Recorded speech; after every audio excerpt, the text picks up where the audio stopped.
Hola Tati, Hola Daniela, ¿cómo estás? bien, gracias. ¿Y tú? Bien. Qué bueno. ¿Sabes qué? Te quería preguntar algo. ¿Tú sabes cómo se diferencia una ola de mar común y corriente de una ola de un tsunami? Sí, en verdad las olas comunes y corrientes son esas olas que se producen por vientos o mareas. En cambio, las de tsunami se producen por movimientos verticales que se produjeron debajo del mar y que movieron la columna de agua. ¿Por qué queréis saber? Lo que pasa es que estoy preparando una entrevista sobre tsunamis y quisiera saber con quién hablar para que me cuente un poco. ¿Tú conoces a alguien? Sí, justo estaba conversando con alguien que sabe mucho del tema, sobre todo de simulaciones. Se llama Mauricio Fuentes. ¿En serio? Uy, ahí lo estoy viendo. ¿Cómo estás, Mauricio? Hola Daniela, bien, ¿y tú? Bien también, gracias. Le estaba contando a Tati, le iba a decir Katy, pero es Tati, que estoy preparando una entrevista sobre tsunamis y me gustaría saber si alguien me podría ayudar. ¿Tú podrías darme una mano, por favor? Con todo gusto, a disposición. Sí, Oh, entretenido. buenísimo. Les agradezco a los dos. ¿Saben qué? Se me ocurrió una idea. ¿Les gustaría que compartiera su conversación con las personas que nos están viendo y que quieran saber más sobre tsunamis? ¿Sí? Ningún problema. Muy bien. Entonces, esperen un poco que los voy a presentar, ¿ya? Bienvenidas y bienvenidos a un nuevo capítulo de Conversaciones sobre la Tierra, un espacio organizado por la Biblioteca Montesquieu de Való del Departamento de Geofísica de la Universidad de Chile y Explora RM Surponiente. Antes de iniciar esta conversación, quiero agradecer y dar la bienvenida a nuestra intérprete en lengua de señas, Adriana Torres. Bienvenida, Adriana, y muchas gracias por tu valiosa ayuda esta tarde. Nuestros invitados de hoy son el integrante de la línea de investigación de tsunamis del Programa Riesgo Sísmico de la Universidad de Chile, Mauricio Fuentes, y la geofísica de análisis del Centro Sismológico Nacional y divulgadora científica, María Constanza Flores, también conocida como Tati Flores y Señorita Réplica en Instagram. Muy bienvenido, Mauricio, muy bienvenida, Tati, y muchas gracias por estar aquí hoy. Muchas gracias, Daniela, por esa presentación. Gracias. Y yo creo que, Mauricio, empecemos por el principio. ¿Te parece? Ya. Mira, voy a compartir lo que te estaba mostrando antes. Ya. Ya. Bueno, pues partamos por el principio Sí, de los principios. ¿Qué es un tsunami? exactamente. Ojalá partir por el principio. Un tsunami es, si nos vamos a la semántica de la palabra, quiere decir ola de puerto o de bahía, y tiene un origen japonés. ¿Ya? Y ya en términos un poquito más científicos, nosotros llamamos a un tsunami, es que es un fenómeno natural, a una secuencia o un conjunto de ondas de gravedad que se inician a través de algún tipo de proceso que puede ser geológico o climático. ¿Ya? Hablamos de gravedad porque cuando la superficie del cuerpo de agua en cuestión que se perturba se restituye a través de la acción de la gravedad, que no hay que confundir con las famosas ondas gravitacionales, que son estas que se confirmaron hace un par de años atrás por un gran conjunto de científicos de esfuerzos mundiales. Sí, eso tiene que ver con la teoría de Einstein. Ya, entonces estas son olas de gravedad. Bueno, y pueden Gravedad. tener distintos orígenes, me imagino, no Eh, solamente eh, los terremotos a los que estamos Exactamente, acostumbrados. porque cuando uno habla de un proceso geológico abarca muchas formas de generar estas perturbaciones. Por ejemplo, podría ser a través de un terremoto, podría ser por una caída de material, por ejemplo, un cerro que colapsa algún flanco y cae violentamente al agua, podría ser eso mismo a través de una erupción volcánica, podría ser también un evento climático, ¿sí? Y incluso también existen registros que hasta el día de hoy no se han podido identificar. Por eso en este mapita que está acá, se ve más o menos la frecuencia con la que se ocurren este tipo de fenómenos en función de su origen. Y nosotros podemos ver acá que en la gran mayoría de los casos, digamos entre el 80-90%, son tsunamis los que se producen a través de terremotos, porque esos puntitos azules coinciden casi que con los lugares donde se producen los grandes terremotos en el mundo. Mm. Y bueno, Chile parece que tiene también de otros orígenes, veo ahí otros colorcitos. Sí, Chile principalmente como campeón está vinculado a los terremotos, pero Claro. también se producen, o sea, porque se han visto deslizamientos. En Aysén pasó eso en el 2007, donde el terremoto no es que produjo un tsunami, sino que el terremoto terminó por desestabilizar unas laderas que terminaron por colapsar y cayeron entonces en el fiordo de Aysén. Y eso generó un tsunami que se llaman, de hecho, tsunamis de fiordo. Interesante. Bueno, y más referente a lo que tú haces, que es la simulación de tsunami, ¿cómo se hace para simular un tsunami? Bueno, eso es un proceso muy, muy interesante, muy largo y a veces un poquito cansador. Pero nosotros lo hacemos por una razón fundamental, que es que nosotros no queremos que estas cosas se repitan de esta manera, porque nosotros nunca vamos a evitar que los tsunamis ocurran, pero sí podemos generar un mayor conocimiento para que podamos estar preparados y podamos entender mejor cómo nos vinculamos con el medio ambiente y con estos tipos de fenómenos.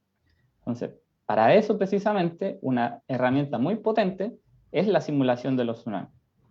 Y para ingresar en ese gran mundo, nosotros primero tenemos que imaginarnos cómo, como en el mundo de la ciencia, cómo modelamos, nosotros nos gusta usar esa palabra, modelar, que es cómo nosotros queremos en el papel entender lo que observamos en la realidad. Claro. Y para ello entonces nosotros vamos a imaginarnos que el océano, pero puede ser cualquier otro cuerpo de agua, va a estar dado por una cierta profundidad. Y esa va a ser una de las variables fundamentales en este problema. ¿Qué tan profunda es esta capa de agua? Y esa capa de agua usualmente se va a excitar, que ya sea por abajo, con un terremoto, pero podría ser por arriba, con un meteorito o con un deslizamiento. ¿Ya? Ahora, cuando esa superficie de agua se perturba, se propaga a través del océano en forma de ondas. Y aquí entonces este es un fenómeno ondulatorio. Principalmente en el océano abierto funciona muy bien como un fenómeno ondulatorio. Pero cuando ya empieza a llegar a las costas, se empieza a comportar de una manera un poquito más complicada, ¿ya? Y ahí nosotros empezamos a ver otro tipo de fenómenos, que es cómo el tsunami interactúa con las costas, que es una de las partes fundamentales del proceso. Entonces, para ponernos de acuerdo, tenemos que definir algunos nombres. Nosotros le llamamos inundación a la distancia final, entonces, que esta agua logra ingresar a la Tierra. ¿Ya? Esa distancia se mide desde lo que llamaríamos la costa cero hasta el punto máximo de ingreso. Y en ese mismo lugar, pero si miramos la cota vertical, a esa altura la llamamos nosotros altura de inundación de RANAP, que es la máxima y que a la que podríamos llamarle entonces el límite de seguridad. O sea, si yo estoy debajo de ese punto, me mojo, y si estoy arriba, no me mojo. ¿Ya? Pero entre medio hay otras variables que también son interesantes de considerar, que es la profundidad del flujo, que es de qué tamaño es la columna de agua que está pasando en ese momento, pero medido por sobre la topografía.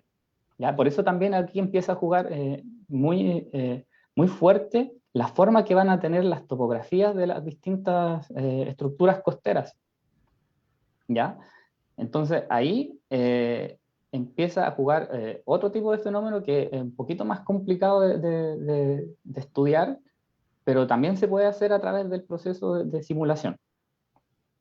¿Ya? Y qué mejor que ver esto a través de simulaciones.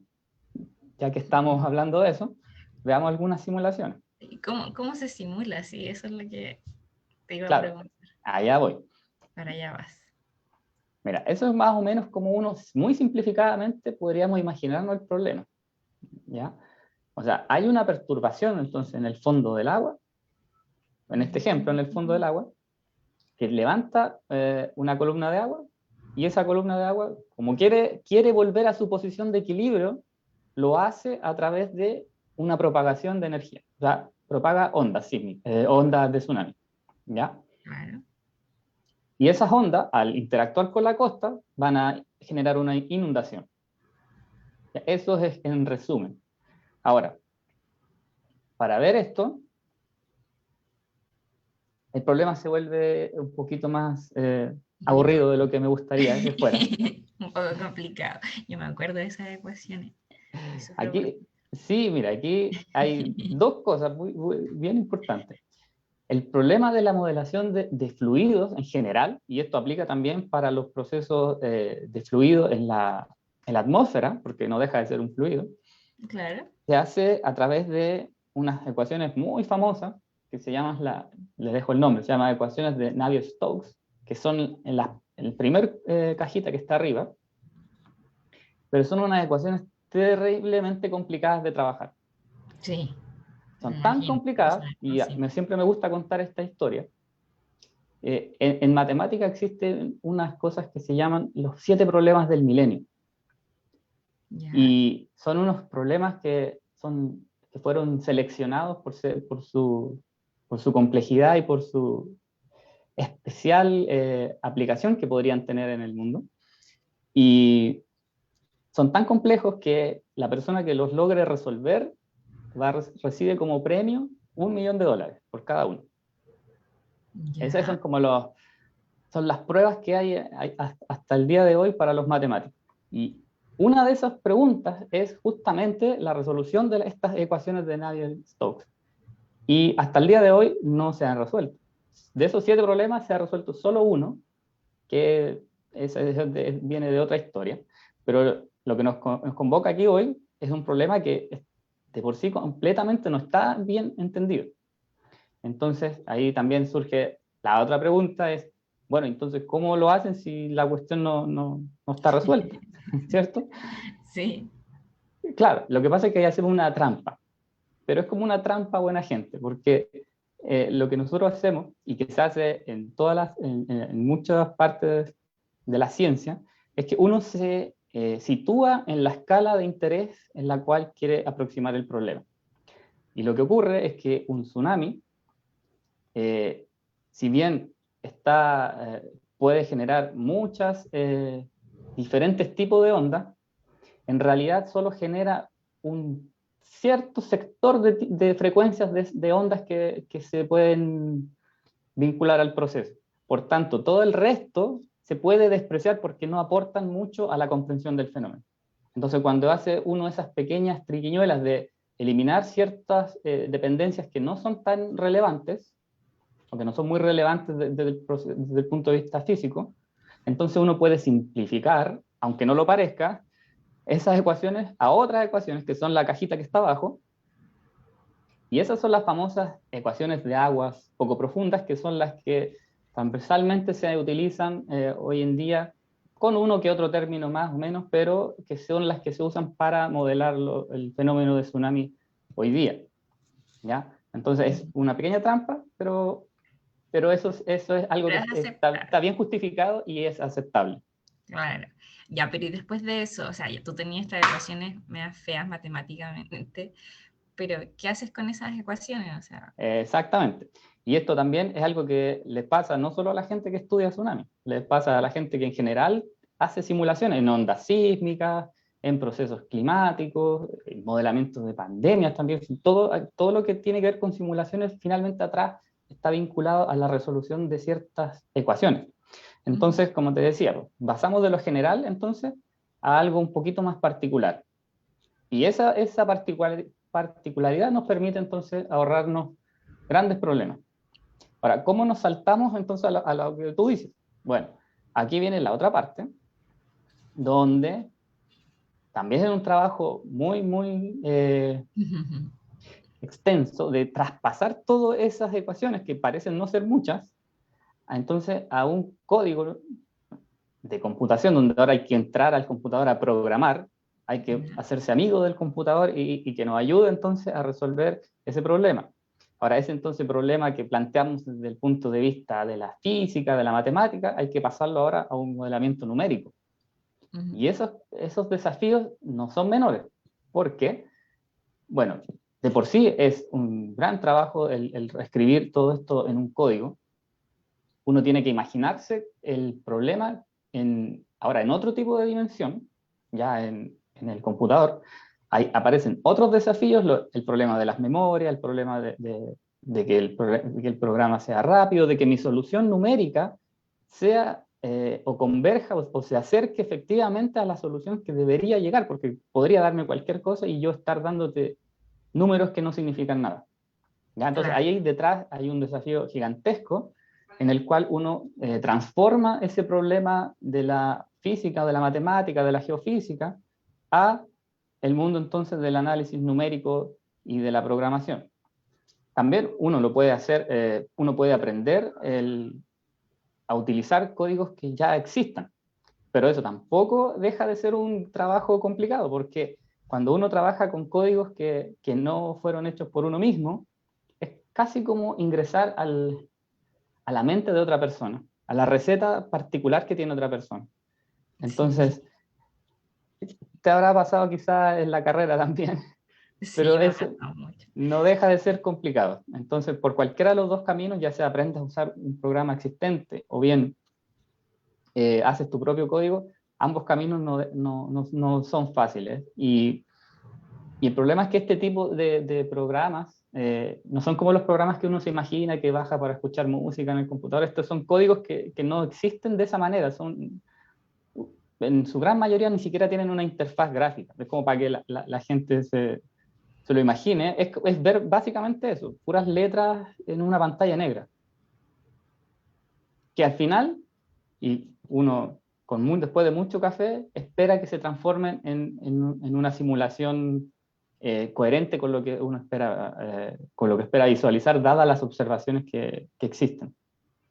Bueno, y parte de la simulación numérica son esas cositas que tenéis abajo, que habla de discretizar, o sea, como que uno tiene que imaginarse un cierto, no sé, fondo marino y ver cómo lo va a hacer numéricamente, como decir un bloquecito de tierra que mida tanto por tanto, otro bloquecito y que se vaya, y que estos bloquecitos se muevan y eso haga que un bloquecito de agua y así, pues como que todo uno lo tiene que pensar como discretamente. Exactamente, justamente, tú lo has dicho, porque el computador no entiende lo que es el infinito ni lo que es algo continuo. El computador funciona con ceros y unos. Y de eso empieza a crear estas maravillas de simulaciones. Pero como tú dices, el problema te lo tienes que imaginar de otra forma. Lo tienes que subdividir en una forma en que el computador lo pueda entender. Sí. Bueno. Entonces, quizás sería bueno mostrarte algunas de estas simulaciones. Sí, eso te iba a preguntar si tienes algo que mostrar al respecto. Tengo hartas simulaciones para mostrarte, mira. Mira, este es un ejemplo de una simulación de un tsunami que se genera por la caída de material a un fiordo. ¿Ya? Estos tipos de simulaciones, en mi opinión, son de las más complicadas porque requieren entonces como la combinación de dos cuerpos que tienen distintas propiedades, distintas naturalezas. O sea, aquí hay un material, puede ser sólido, semisólido, que es este cafecito, que ingresa con una cierta violencia al cuerpo acuático que está más abajo, ¿ya? Y en ese proceso, entonces, empuja un volumen de agua considerable como para propagar, entonces, ondas que pueden ser muy destructivas en la localidad, porque estos tipos de tsunamis tienen la particularidad que viven en una escala espacial muy pequeña, muy acotada, pero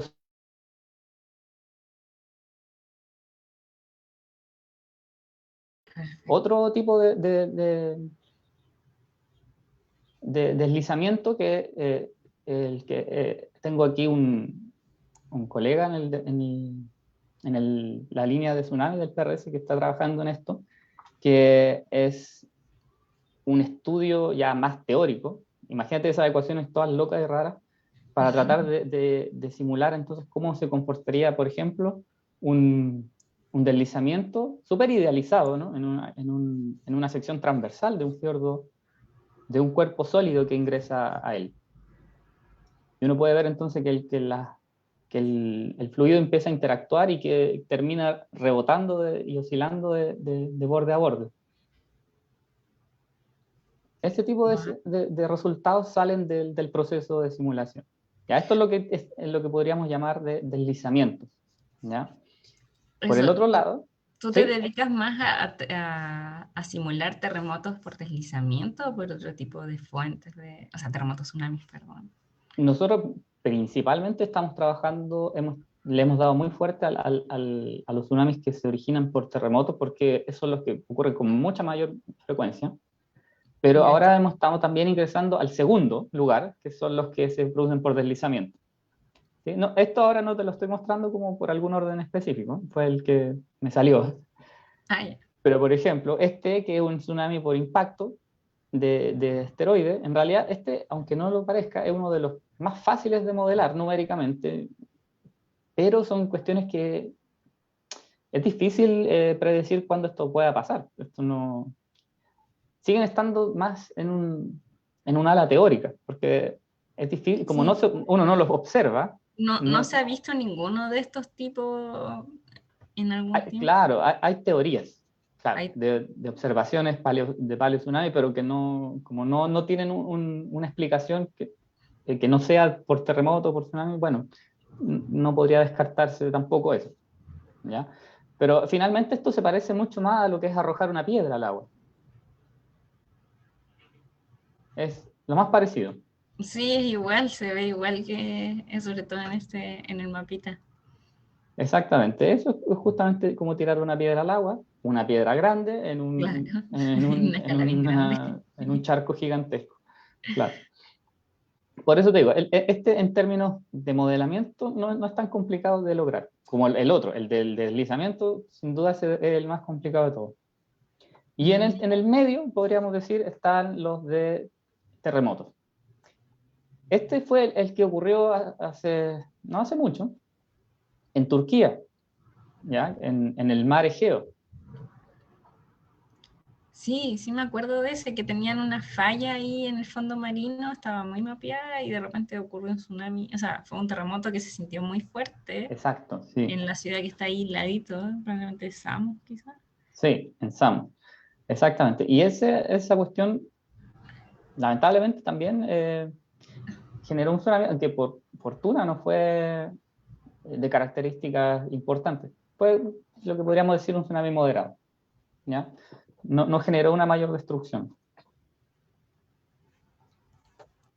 Y eso lo puedes ver con la amplitud, ¿cierto? Las ¿Sí? amplitudes que decía ahí de la onda te sirve para saber si fue un Es que, tsunami mira, moderado. bueno, claro, porque perdón, el tsunami se puede clasificar de muchas maneras.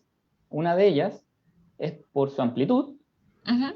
y en ese caso, claro, uno los puede catalogar como tsunami instrumental, tsunami moderado, tsunami mayor, y esas categorizaciones están dadas por la amplitud con la que se registra el fenómeno. Ya eso tiene que ver netamente cómo lo mido, pero también uno los podría clasificar por su alcance. Estos podrían ser unos tsunamis locales, porque tienen un alcance limitado. Pero, por ejemplo, el tsunami de Japón, que ocurrió en 2011, podríamos llamarlo un tsunami transpacífico, porque logra atravesar toda la cuenca del Pacífico. O sea, ese tiene una escala global de impacto. Ujú. Y aquí tengo una simulación del 27F, en paralela con las simulaciones de las ondas sísmicas. Tú ves abajo, se van propagando las ondas sísmicas a través visualizado como un cambio de presión, ¿cierto? En el fondo, en la Tierra. Y al mismo tiempo arriba se está manifestando el tsunami. Y ahí uno puede ver la gran diferencia que hay entre lo que dura el fenómeno sísmico con el fenómeno tsunami. El sísmico es por lejos muchísimo más rápido. Cuando el sísmico termina, el tsunami todavía se está manifestando. Claro, y eso es súper importante para el momento de evacuar, Porque, por ejemplo, ya, un terremoto cuando ocurre dura un par de minutos, si es que es grande, pero después de eso vienen las olas de tsunami. ¿Y más o menos Exacto. cuánto dura el fenómeno de tsunami? ¿Cuánto uno tiene que estar evacuado en la costa para que no sufrir algún daño? Claro. Mira, por desgracia es súper difícil dar un único número porque eso depende De tsunami, tsunami. claro, depende del tipo de terremoto, del tipo de tsunami, del tipo de geometría costera en la cual estás ubicada. Ujú. Pero hay una ventana de tiempo de entre unos 5 o 7 minutos en que uno puede reaccionar. Y esos son minutos valiosos, porque el tsunami seguramente va a llegar en más tiempo. Desde que se origina el terremoto a la costa, va a llegar el tsunami en entre 10 y 15 minutos. Ujú. Pero el problema es que antes de eso, no sabemos cómo fue el terremoto. No sabemos si el terremoto generó un tsunami. Ahí hay unos minutos en los que estamos ciegos. Y a veces, el consejo, y que está bien, el consejo de que si uno siente que el terremoto fue tan fuerte como para uno literalmente moverle el piso, lo mejor es evacuar por una medida conservadora. Pero a veces, ha pasado lamentablemente, que a veces uno no lo siente. Y después igual viene el tsunami. Y eso pasó en Nicaragua. Y no podemos descartar que pueda pasar acá también. Bueno, buenísimo. Pero a lo que voy es que, ¿cuánto tiempo, o sea, le ocurre un tsunami? Imagino, y viene una ola. El proceso de tsunami no es una pura ola ni dos olas, sino que es un proceso, me imagino, de un montón de rato que uno tiene que estar evacuado. Ah, ¿Cierto? claro, sí, no, sí, ese es un muy buen punto. Es que en realidad el tsunami no es una onda, como dices tú, una ola que pega. Pueden ser muchas, exactamente, pueden ser muchas. Y justamente en la evacuación, hay una cuestión que se llama la fase de monitoreo. Entonces, a ti primero te tienen que dar la alerta y tú no debes volver hasta que se te informe que se puede volver, porque mientras tú estás esperando en una zona segura, hay una fase en donde se está monitoreando el comportamiento del tsunami que sigue rebotando, que siguen llegando olas. Y cuando esto ya se observa a través de instrumentos o de ciertos análisis, se concluye que el fenómeno ya terminó, ya se ha calmado, que pueden ser muchas horas, ahí recién se cancela la alerta y la gente ya puede regresar a zonas más bajas.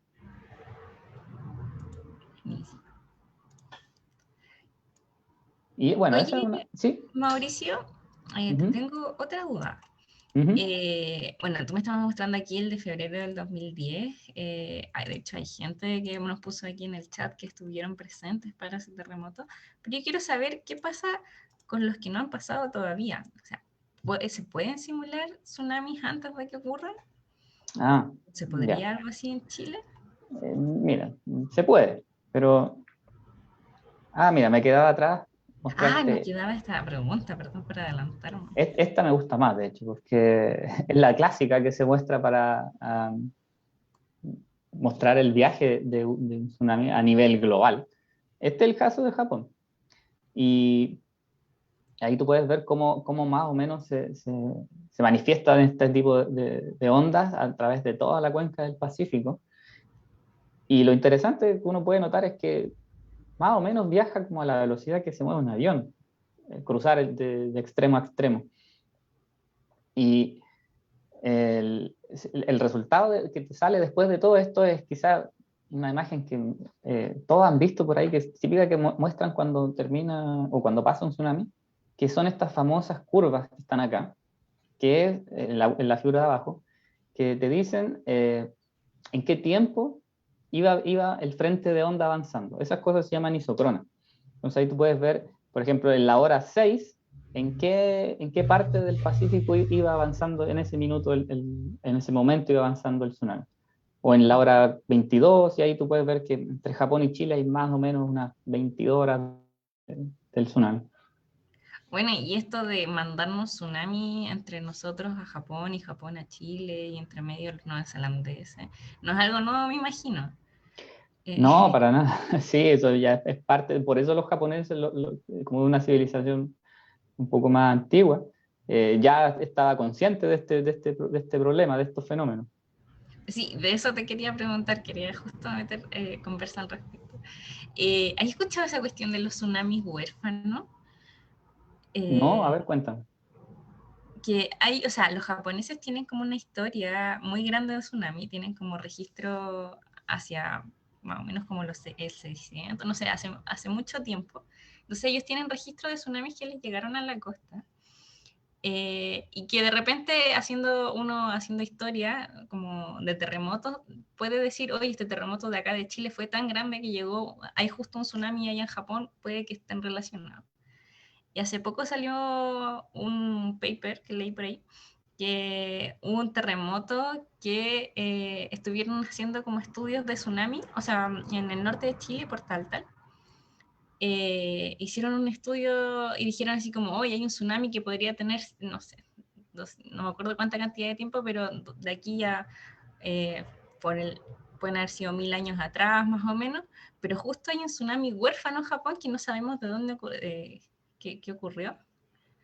Y puede ser que haya sido ese, entonces puede que en 1400 y tanto este terremoto sea del tsunami de Japón, una cosa así. Ah, claro, sí, sí, te entiendo. Sí, creo que vi ese estudio y efectivamente, y no tendría por qué no haber habido tsunami hace 2000 años atrás, o incluso más, Claro.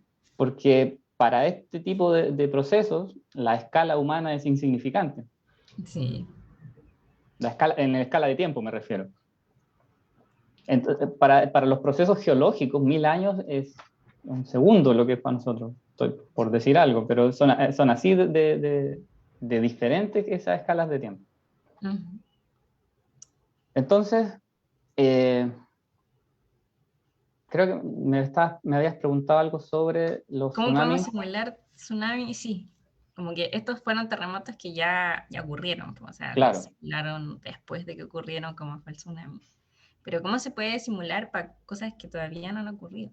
ya, es que ¿Puede para hacer? primero simular lo que no ha ocurrido, tenemos que primero entender muy bien cómo se simula cualquiera, que ocurrió o no ocurrió. Entonces, Claro. antes de eso, tenemos que ver cómo nosotros, porque esto que te mostré recién son cosas que son medias llamativas y todo, pero son a una escala bien, bien grande, donde permite entender muy bien el fenómeno a escala global, regional.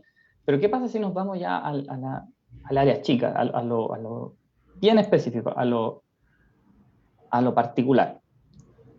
Cuando nosotros queremos entonces ver el efecto que tiene un tsunami en una localidad muy, muy, muy específica, tenemos que entonces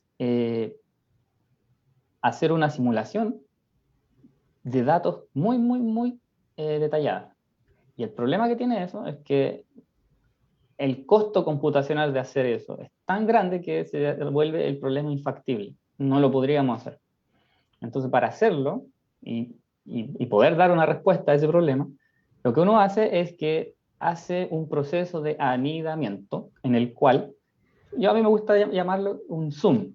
Yo voy haciéndole un zoom a cada imagen, como está mostrado ahí en esos cuadritos.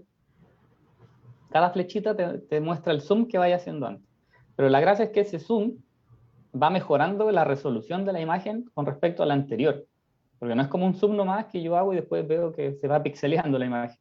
Aquí, para que no me pase eso, tengo que ir incorporando datos de mayor calidad. Entonces, aquí es donde se vuelve muy, muy importante tener informaciones de topografía, de batimetría, de alta resolución, que me permitan entonces describir correctamente la estructura costera que quiero simular. ¿Ya? Aquí, en este ejemplo que te puse acá, es el ejemplo de Valdivia. Ahí estamos viendo la ciudad de Valdivia. En el último cuadrito, en el último nivel, estamos viendo en la ciudad de Valdivia y viendo cómo se comporta entonces esto con respecto al tsunami que ocurrió ahí hace mucho tiempo.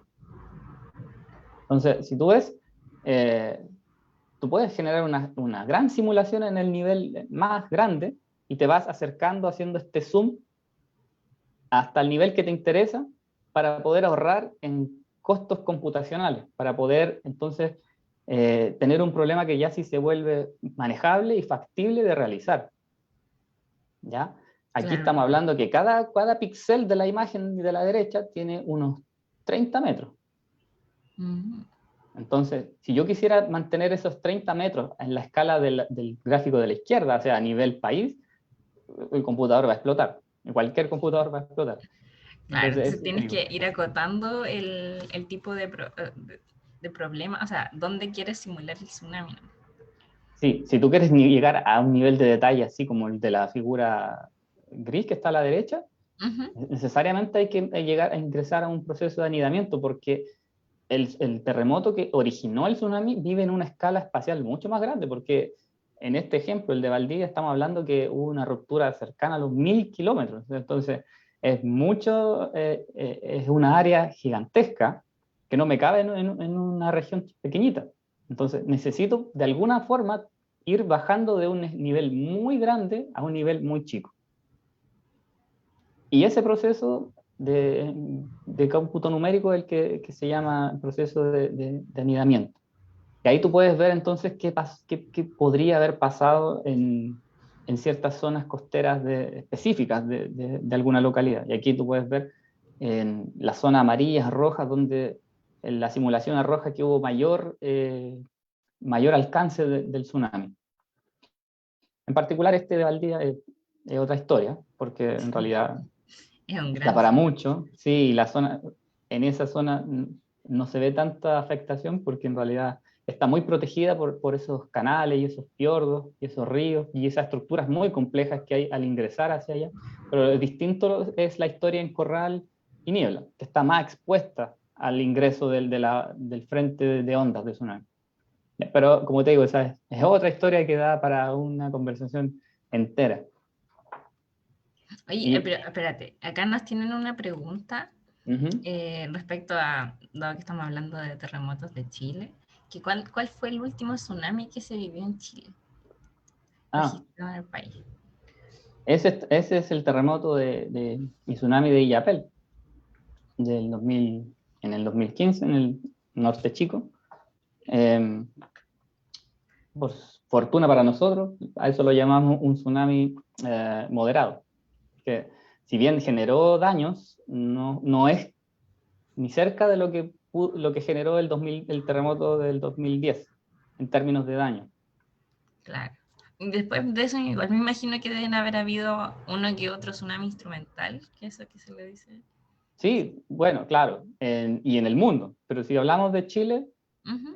claro, el mismo terremoto de Melinca o de Chiloé, como queramos llamarle, tiene asociado un tsunami instrumental. Y otra pregunta que nos hacen aquí es sobre las boyas DART. Yo creo que mejor, si es que nos podrías explicar qué es una boya DART y nos preguntan acá que si entregan algún tipo de información que sirva para simular tsunamis.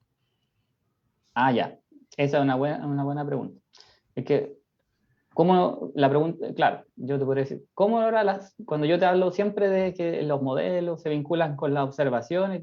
Y claro, ahí está la pregunta, ¿cuáles observaciones? ¿De dónde salen? Claro. Hay principalmente dos. Las boyas DART, son boyas que están desplegadas por los océanos y registran el paso entonces de estas ondas de tsunami. Son objetos muy caros y de muy compleja mantención, porque es tan difícil acceso. Hay otro tipo de datos que son vinculados a instrumentos que existen de mucho antes, que son los famosos mareógrafos. Ya. Y esos están siempre localizados en las costas de cualquier lugar del mundo. En las costas tú puedes encontrar mareógrafos que miden el nivel del mar. Y resulta que en esos instrumentos uno también puede ver la influencia del tsunami cuando va pasando por ahí. Y ese tipo de datos entonces nos permite calibrar un montón de cosas, porque es un dato muy importante para ver con qué amplitud llegó la onda en ese lugar y en qué momento. Entonces, esos tiempos de llegada son, pero tremendamente importantes para calibrar la fuente que originó el tsunami. En un ejemplo, si la fuente sísmica fue la responsable, esos mareógrafos o esas boyas nos van a servir para mejor comprender y mejor modelar la fuente sísmica que generó dicho tsunami. Uh-huh.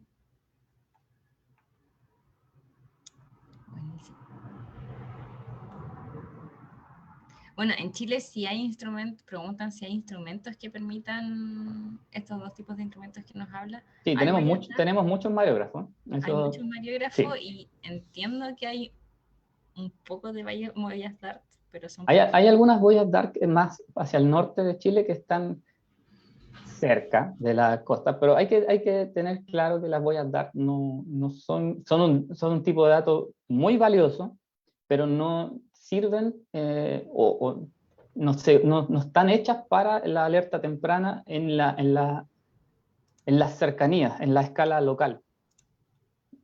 Son es muy útiles. para la escala como el de Japón que me mencionaste recién. Claro, por ejemplo, si ocurriera el terremoto en Chile, la boya DART no me va a servir para avisarme a mí que viene un tsunami, le va a servir para los que están lejos, para los que estén entre el camino. Pero yo no voy a tener tiempo de analizar ese dato. Cuando ese dato sea analizado por la boya DART, el tsunami ya habrá llegado a la costa, en el caso local. Fuera al revés, ahí sí. Pero en ese caso tenemos tiempo. Claro. Bueno, Ya. Entonces, te debo una respuesta. Sí, que vaya sí. voy, que se me alargó. No, sí, yo también me interrumpo a mí misma. Es que te estaba mostrando este proceso de simulación anidada para llegar a la respuesta de la pregunta que me hiciste, Claro. en que así nosotros entendemos el fenómeno a través de estas simulaciones, podemos ver el proceso de inundación a través de este modelo numérico, por supuesto, y podemos simular también las evacuaciones. Para eso también nos sirven estas simulaciones. Ahí tú puedes ver en el nivel más interno, que está a la derecha, cómo se simula o se evalúa una posible ruta de evacuación. ¿Ves? Si tú ves una persona que va evacuando por esa curva verde, Ay, ya no cachaba esta personita. mira, vélo de nuevo cuando se repita. Porque Ya. arriba de ese cuadro dice que el modelo sugiere que la persona evacúa a una cierta velocidad, porque la persona se demora en caminar, a una velocidad muy conservadora de 3.6 kilómetros por hora. En general, una persona podrá caminar a 4, pero si está en subida va a ser más lento. Y ahí aparece un tiempo de espera de 5 minutos que está asociado a en cuánto se demoraron en avisarle a la persona que tenía que evacuar. ¿Está? Porque mira, tú en la figura izquierda, la que está más a la izquierda, el tsunami el terremoto se genera, pero la persona todavía no escapa, porque se demoraron en avisarle, porque hay un tiempo natural en que Las alertas van a se tiene que producir sonar. la alerta, claro, se tiene que Los analizar. celulares. Claro, tú lo sabes mejor porque te estáis dentro del mundo de la sismología en el centro sismológico, pero hay una compleja red de trabajo para poder generar entonces una magnitud, imagínate, para Claro, saber si efectivamente va o no a generar tsunami después.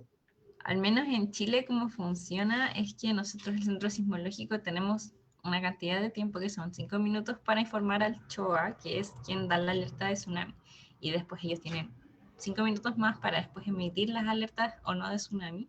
Entonces estamos hablando de tiempos menores a 10 minutos, pero va más o menos por ahí el tiempo máximo.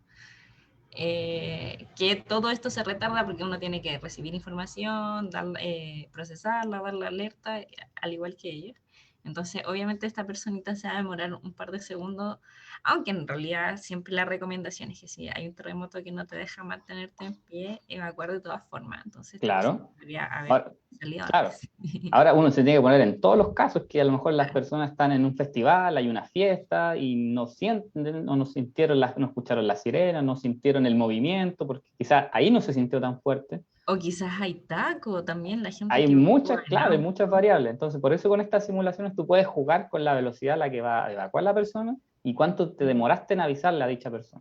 Bueno, Entonces, 3,5 kilómetros por hora, eso me imagino que es bien poquito, es como sí, caminar. una velocidad conservadora, claro, considerando que Sí, podría haber un tumulto de gente, podría estar en subida el camino, o sea, de hecho tiene que claro. estar en subida.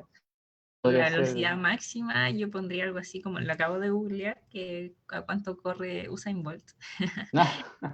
A ver cómo, qué es lo imposible y son como más o menos 40 kilómetros por hora. Claro, eso está pensado para una persona que va caminando. Claro. asumiendo Para tener un que orden de magnitud. claro. Me dicen 3 kilómetros por hora, no me imagino auto ni andando eso. No, es que esto se tiene que hacer a pie. Está Sí, pensado para hacerlo a pie. Y sí, definitivamente. bueno, y en este ejemplo muy, muy específico y muy simple, podemos ver que esa ruta verde funciona, pero hay que ir probando otras. Tal vez otras no Claro. van a funcionar. Y con toda esa cantidad de parámetros uno puede ir explorando entonces la evaluación de la evacuación. Ya, Sí, porque entonces, imagino que no todas las zonas de Chile son tan evacuables. He visto como gente que dice que para Viña del Mar o para La Serena hay terrenos que son muy planos, entonces lo que llega el tsunami uno no alcanza a caminar tanto porque es mucho el terreno.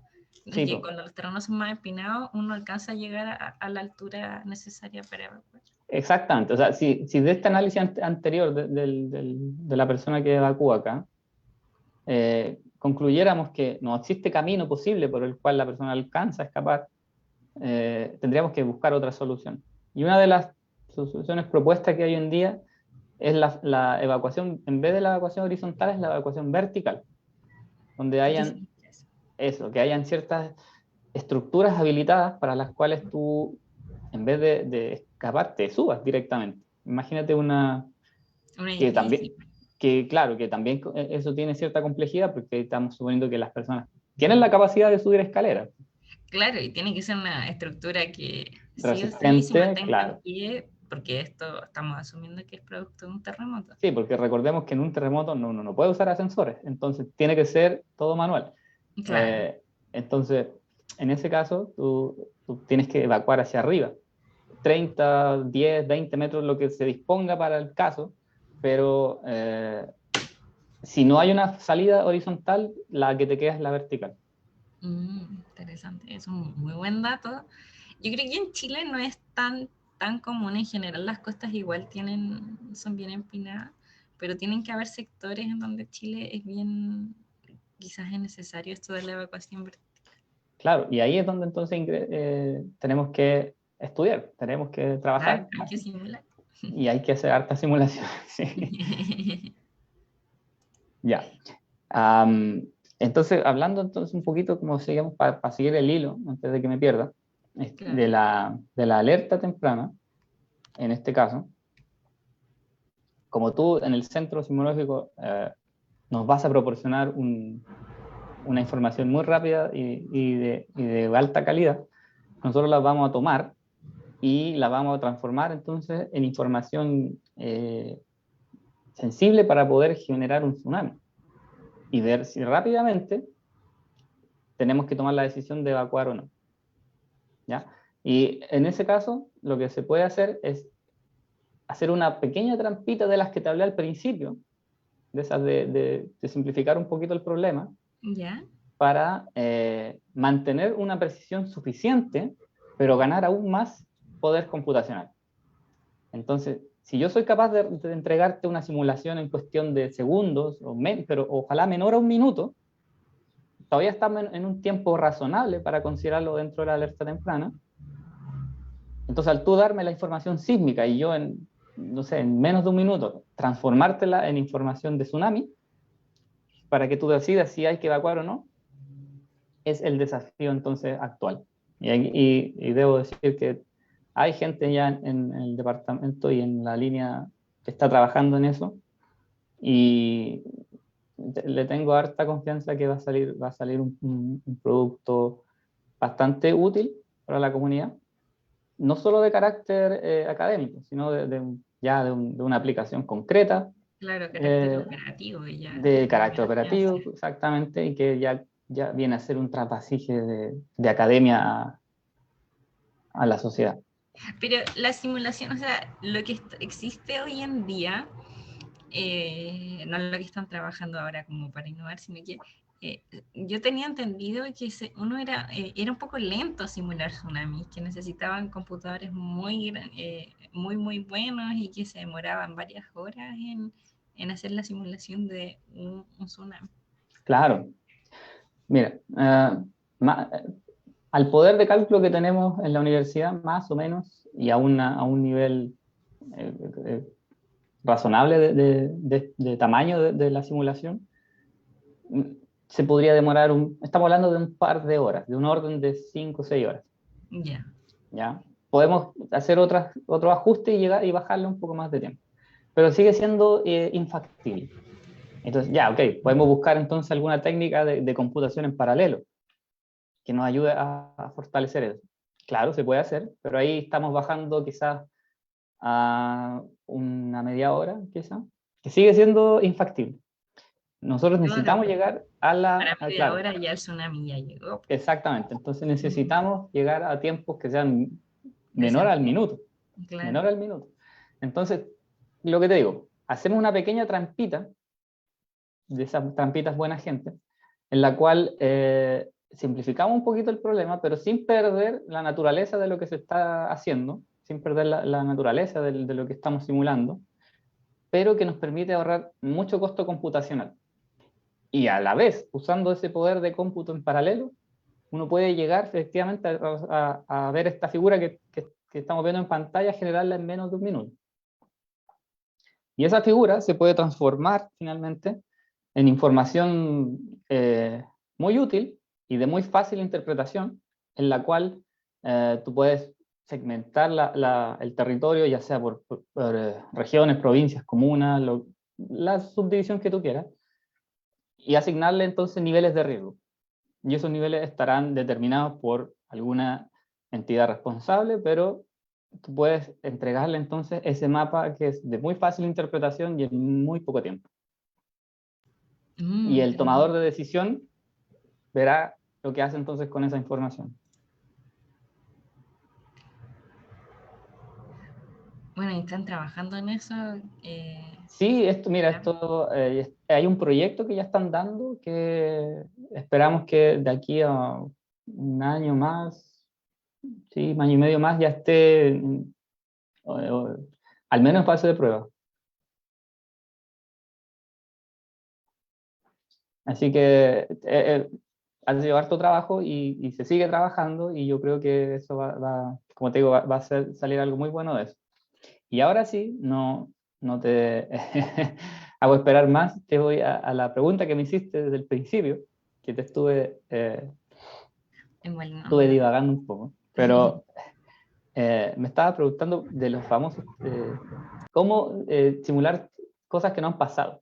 Ya, ahora que ya sabemos cómo se simula todo el proceso, toda la cadena de la inundación y de la fuente, necesitamos estudiar ahora eventos que no han ocurrido, pero que podrían ocurrir.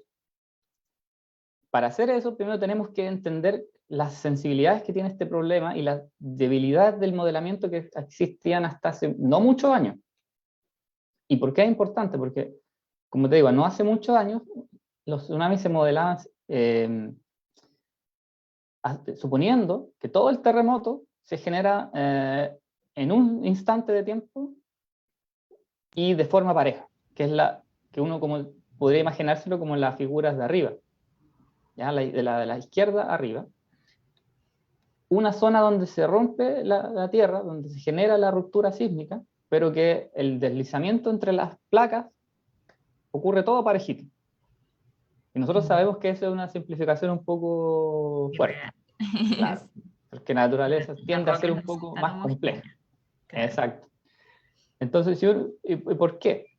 ¿Por qué es importante considerar eso? Porque, mira, si fuera que esto no tiene una incidencia grande en el subsecuente modelamiento, bueno, estaría bien. Sería una de esas aproximaciones buena gente que te decía. No De esas pasaría nada. simplificaciones, claro. Pero el problema es que esta sí tiene un problema. Porque ahora, mostrando la figura de abajo, el mismo magnitud de momento 9, que representa un terremoto muy grande, la misma liberación de energía sísmica, produce una deformación del fondo del mar muy distinta. A pesar de que es el mismo terremoto en términos de momento sísmico, en términos de superficie que se rompe, y en desplazamiento relativo, la deformación del fondo, o sea, en otras palabras, la excitación inicial del tsunami es muy distinta. Tan distinta que puede llegar a ser hasta el doble. O sea, el ejemplo de arriba genera una columna de agua de una cantidad y la de abajo genera una columna de agua del doble de tamaño, a pesar de que es el mismo evento en términos de energía. Y eso entonces nos pone en perspectiva de pensar que este supuesto ya no parece ser muy razonable para lo que queremos abarcar, ¿ya? Y ahí, lo bueno de esto es que entendemos mejor el problema, pero lo malo es que nos trae consigo una complejidad, porque como nosotros no sabemos cómo va a ser el terremoto, tampoco sabemos cómo se va a distribuir esa energía que está ahí abajo. Esa es una de infinitas posibilidades. Oye, Mauricio, te cuento que estamos un poquito justos en el tiempo, así que para que Ya. vayamos No, concluyendo sí, con esto, pero estoy yo sé que listo estamos ya. terminando. Estamos terminando, no se preocupen. Entonces, ¿qué pasa ahí? Ese último evento nos hace necesitar entender la fuente sísmica. Y ahí ese ya es un trabajo Problema muy igualísimo. cercano a los sismólogos, en cómo Bueno. tenemos que modelar la fuente sísmica, ¿ya? Y si nosotros no sabemos cómo va a ser el tsunami, tampoco sabemos cómo va a ser el terremoto, tenemos que saber generar terremotos probables. Si yo te digo, mira, Tati, en esta zona va a ocurrir un terremoto, pero no sé cómo. Y tú me dices, pero no sabemos cómo, pero puede ser así, asá y asá. Hay Claro, una o sea, cantidad, claro, se va a depende manifestar. como de qué tan grande es la dimensión del terremoto que estamos buscando. Claro, depende de eso y depende de propiedades intrínsecas que tienen los terremotos que no te permite que pueda ser de cualquier forma. Tiene que tener una cierta propiedad natural. Es como, 10 segundos, es como la falla de San Ramón, que si bien no va a generar un tsunami porque no tiene una columna de agua encima, como que sabemos qué tan grande puede ser el terremoto más grande, porque la falla tiene una cierta Tiene longitud. un tamaño máximo, claro. Uh-huh. Claro, entonces esta distribución nosotros no la conocemos, pero podemos simular muchas veces distintas de estas cosas para poder entonces hacer un abarque estadístico de lo que puede pasar. Entonces, como nosotros no vamos a ver el tsunami que va a ocurrir, te tengo que entregar a ti una probabilidad de ocurrencia, porque no puedo saber lo que va a pasar, pero sí puedo saber qué tan probable va a ser lo que ocurra y de qué manera ocurra. Y eso yo te lo puedo traducir en un mapa de inundación, ya aquí en la cancha chica de la inundación, pero en vez de decirte cuánto se va a inundar, te voy a decir con qué probabilidad, De en qué probabilidad. tiempo de exposición se va a superar un cierto umbral de inundación. ¿Cachai? O sea, por ejemplo, en este mapa te estoy mostrando cuál es la probabilidad de que en 200 años se exceda en 1 metro la inundación. Y eso es todo lo que puedo hacer, porque no puedo, como no sé el tsunami que va a ocurrir, solo te puedo entregar una probabilidad. Y obviamente esto va a ir cambiando a medida que cambien los valores de excedencia o los tiempos de exposición.